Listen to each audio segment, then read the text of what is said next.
দেশের ক্রিকেট জগতে যেন সবসময়ই থাকে নানান আলোচনা সমালোচনা। তা হয় ক্রিকেটের বাইরের আলোচনা, ভিতরের আলোচনা কিংবা পারফরম্যান্স নিয়ে। তাতে সবসময় উঠে আসে বাংলাদেশ ক্রিকেট বোর্ড কর্তাদের নাম। দেশের করুণ পরিস্থিতিতে এ মুহূর্তে দেশের সব টালমাটাল অবস্থা। দেশের জনপ্রিয় খেলা ক্রিকেট, তবে এই অবস্থায় কি হবে পরিস্থিতি? কে নেবে ক্রিকেট বোর্ডের দায়িত্ব? দেশের এমন শোচনীয় অবস্থায় কি করে এগোবে দেশের ক্রিকেট? এমন নানা আলোচনা নিয়েই থাকছে বিডি আর্কাইভের আজকের প্রতিবেদন।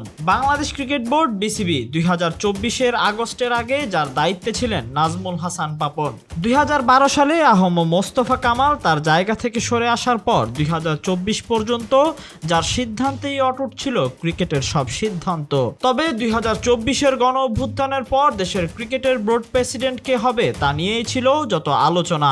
বোর্ড ডিরেক্টরদের সিদ্ধান্তে আলোচনা শেষে যাদের নাম তালিকায় আসে সে নামের মধ্যে ডিরেক্টরদের মিটিংয়ে আসে ফারুক আহমেদের নাম, যার কারণে আজ বাংলাদেশ ক্রিকেটের ভ্যালু বেড়েছে। সেই সাকিব আল হাসানকেও নির্বাচিত করেছেন বর্তমান বিসিবি বস। তার অধীনেই সাকিব, তামিম, মুশফিকদের আজকের এই দিনে আসা। সাকিবের সাকিব হওয়ার পেছনে যেমন ছিল গল্প, মিডিয়ার ঝনঝনানি, তামিমের তামিম হওয়ার পেছনে চাচা আকরাম খানের হাতও কম ছিল না। সাকিব বিশ্ব মিডিয়ায় যেভাবে বাংলাদেশ ক্রিকেটের ব্র্যান্ডিং করেছেন, মিস্টার 75 না থাকায় যা পরিণতি তা এখন সবার সামনেই। গেল 8 মাসে বাংলাদেশের ক্রিকেট এতটাই বিলুপ্তির পথে যে এখন সরকারি টেলিভিশন ছাড়া কেউই সম্প্রচার সত্ত্ব কিনতে রাজি নয়।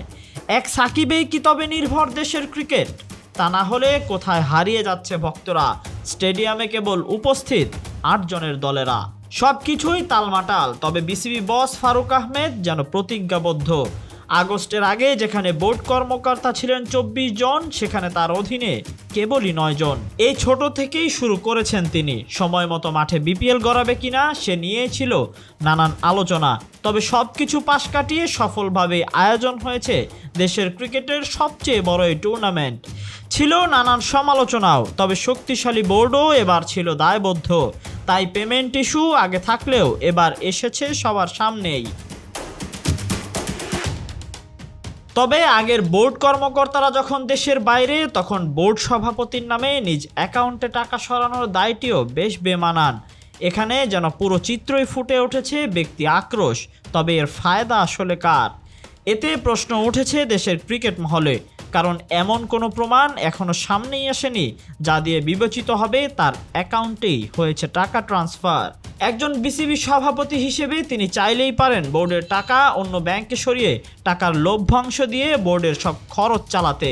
তিনি করছেনও তাই। বিসিবিতে যতই আলোচনা হোক, সে জায়গায় প্রতিনিয়ত কাজ করে যাচ্ছেন বিসিবি বস ফারুক আহমেদ, এবং তিনি প্রতিজ্ঞাবদ্ধ যে সামনেই দেশের আকাশে আবারও জ্বলে উঠবে দেশের ক্রিকেট নিয়ে উন্মাদনা। Tahsin Ahmed, BD archive.